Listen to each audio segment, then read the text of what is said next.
Isang mapagpalang araw po sa inyong lahat. Alas 5 ng hapon, October 24, 2024. Ito po yung sitwasyon ng ilog natin dito sa may Mabolo, kung saan nasa critical level na po sila.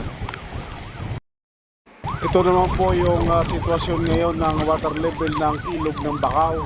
So baha na po, magkabilaan talaga, baha na po at hindi na po visible sa mga sasakyan yung daanan ng Bacau. So ingat-ingat na lang po sa lahat.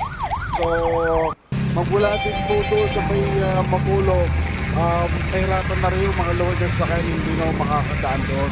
Pati dito sa may Lancaster, kung lower na sasakyan nyo, wag na po kayo dumaan dito. Tapos medyo mag-traffic na po dito sa may area ng Secretariat Road papuntang Tansa o J3. So medyo yung mga baka sa area ng Adbigula area doon sa may unahan bago papasok ng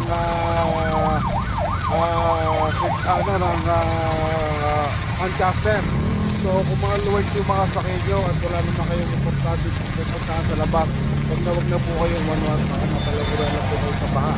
So ingat po kayo lahat at hindi na tayo nagpatuloy ng ibang video natin dahil nalopad yung GoPro ko, tapos medyo masama na rin yung talaga ng panahon.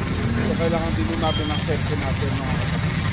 Ang area din po ng SM Bacoor sa may tapat na Kabilaan, Nakabaykos at saka may Aguinaldo Highway ay hindi na visible sa mga maliliit na sasakyan. So wag niyo na utang kayo dumaan.